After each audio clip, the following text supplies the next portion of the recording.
ये साला फैरो तो मरा ही नहीं यार। अब क्या करूं? ये तो अमर हो गया शक्तियां लेकर। जाकर माँ से बात करनी पड़ेगी। अगर इस फैरो को अब हम दोनों माँ बेटों के बारे में पता चल गया ना, ये तो हम दोनों को मार डालेगा। माँ, फैरो वापस आ गया मैक्स लेवल का होकर। अब उस पर शक्तियां हैं और वो अमर भी हो चुका है। मैंने उसको मारने की भी कोशिश करी थी नेड से, पर वो मरा ही नहीं। क्या करें अब?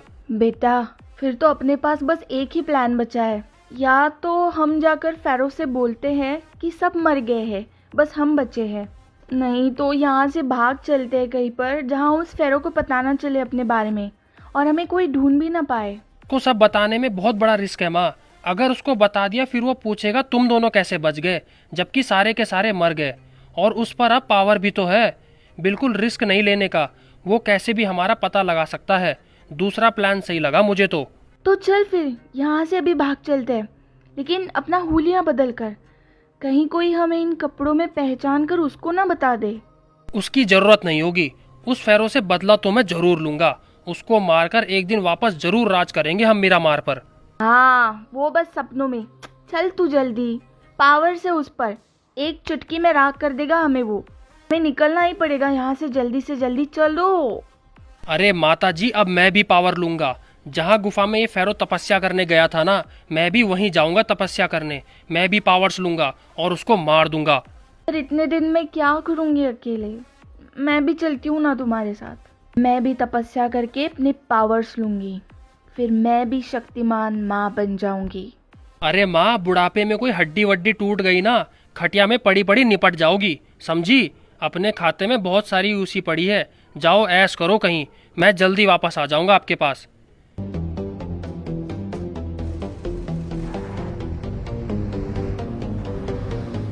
साला पता नहीं कौन नेड मारकर भाग गया। शायद उसको पता नहीं होगा फैरो अब अमर है। चलो छोड़ो यार, अब तो ऐसा लगता है पूरे बीजीएमआई में मैं अकेला ही ताकतवर रह गया। और अकेला भी लगता है अपनी अलग गैंग बनानी पड़ेगी अब। हाँ आइडिया, पहले गोल्डन मिराडो का गैंग का लीडर ना मेरा दोस्त होता था। उससे जाकर मिलकर आता हूँ क्या सीन है, जिंदा भी है या मर गया वो। अगर किसी लड़ाई में मर गया होगा ना तो उसकी गैंग को मैं अपना बना लूंगा, नहीं तो यारी दोस्ती में उसके बंदों को ले आएंगे। कुछ ना कुछ तो करेंगे ही। चलो चलते हैं।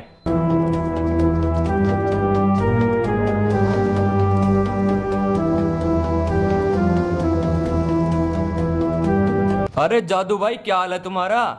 कौन हो भाई? मेरा नाम कैसे पता तुमको? और यहाँ कैसे घुस आए तुम हमारी इजाजत के बिना? क्या बे साले, अपने दोस्त फैरो को भूल गया तू 5 सालों में ही? और हमको रोकने वाला आज तक पैदा कौन हुआ है? तेरे को तो पता ही होगा ये बात। अरे यार फैरो, तू तो पहचान में भी नहीं आया। कैसा बन गया तू अभी यार? ये तेरे घर वालों की खबर सुनी, सब मारे गए उन गुंडों के हाथों से। बहुत बुरा लगा यार दिल से। अरे कोई नहीं यार, होने को कौन टाल सकता है। तुम ये छोड़ो, मैं ये बताने आया था मैं अकेला हूँ यार अब अपने घर में महल में। मेरा हमारे पर कोई ताकतवर भी नहीं है अब जो मुझसे लड़ सके। और मुझे कुछ बंदे भी चाहिए जो उधर महल में मेरे लिए काम कर सके। तो मैं सोच रहा था तुम्हारे कुछ गैंग के मेंबर्स एक्स्ट्रा हो तो मेरे को दे दो। अरे कैसी बातें करता है? जा अपने बंदे ले जा, कितने लेने हैं? सब के सब खतरनाक किलर हैं। एक को मारने भेजोगे ना तो दो को मार कर आएंगे। ठीक है फिर मैं चलता हूँ, 2-4 को मेरे साथ भेज दो, फिर देख लेंगे जो भी सीन रहेगा। अरे यार, जो भी दिक्कत हो ना अपने भाई को याद कर लेना बस। हम किस लिए बैठे हैं यहाँ पर? तुम तुम्हारे घर पहुंचो, तुम्हारे पीछे पीछे गाड़ी भेजता हूँ बॉडीगार्ड्स की। ठीक है भाई, मैं चला, फिर मिलेंगे। तुमको भी कुछ हेल्प चाहिए हो ना तो बता देना बस।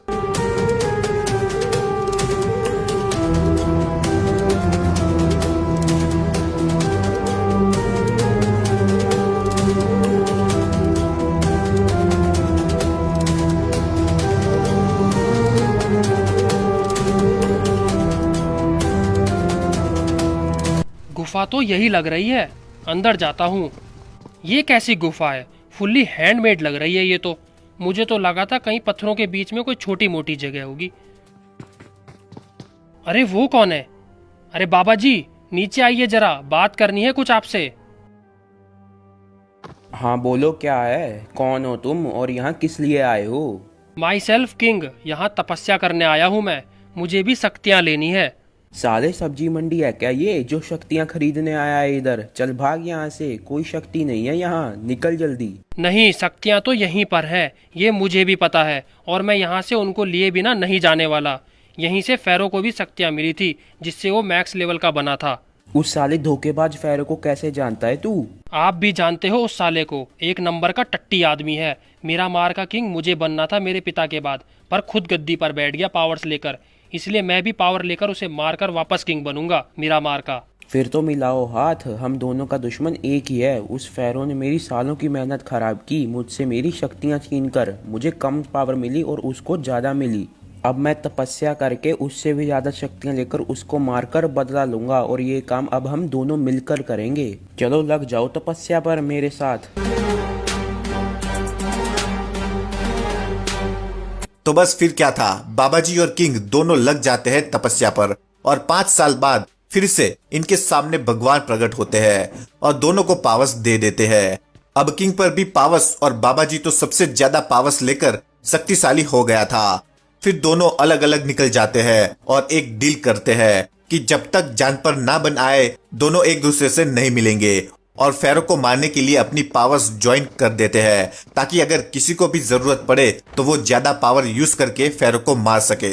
इसी बीच फेरो के भी 5 साल गुजर चुके थे और वो इरेंगल आ चुका था काले के पास, और वही रहने लग भी गया था, और उसकी काले के साथ नोकझोंक भी स्टार्ट हो चुकी थी। अब आगे देखेंगे क्या होगा।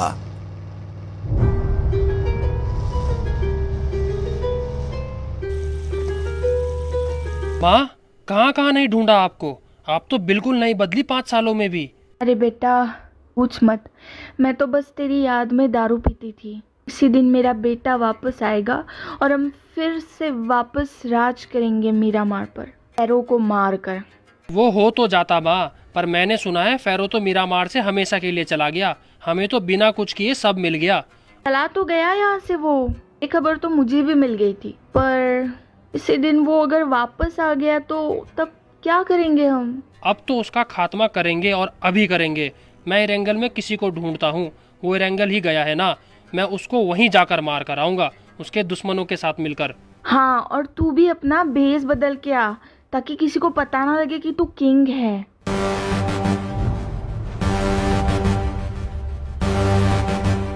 अरे देखो माँ, आवाज बदल ली, कपड़े बदल लिए, अब किसी को नहीं पता चलेगा कि मैं ही किंग हूँ। और अब इरेंगल में कई सेटिंग करूंगा किसी फेरो के दुश्मन के साथ, फिर उससे मिलकर बदला लूंगा फेरो से। चलता हूँ मैं अब।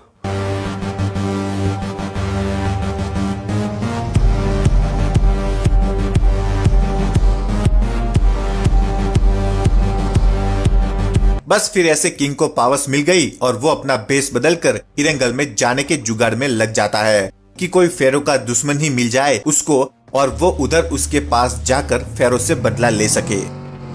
इरेंगल में भी फेरो और काले की लड़ाई हो चुकी थी, तो एक आदमी के द्वारा किंग को पता चलता है कि काला दी गैंगस्टर नाम के बंदे से दुश्मनी है फेरो की, और उस बंदे से किंग काला दी गैंगस्टर का नंबर निकलवा कर उसको कॉल करता है, और आगे देखते हैं उनकी क्या बातें होती है।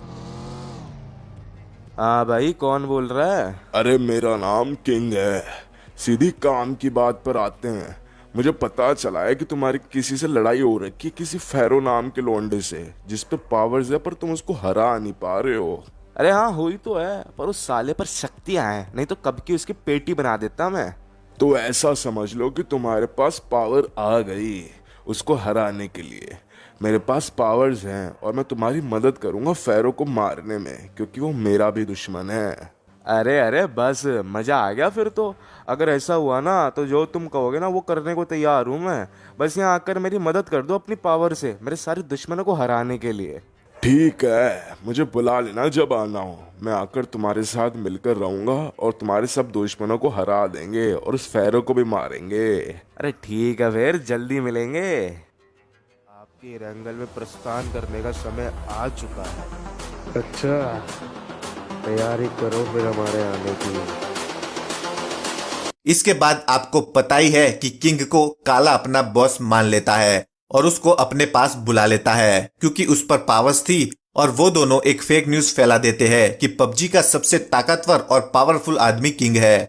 बस फिर किंग और काला मिलकर इरेंगल पर राज करते हैं कुछ दिनों तक और फेरो की पावर्स भी हटा देते हैं, लेकिन उसको मारते नहीं है। ये इनकी सबसे बड़ी गलती थी। और अब इसके बाद की कहानी अभी सीरीज के द्वारा आपको पता चल ही रही होगी, आप लोग देख ही रहे होंगे। तो बस यही थी अनटोल्ड स्टोरी फेरो और किंग की।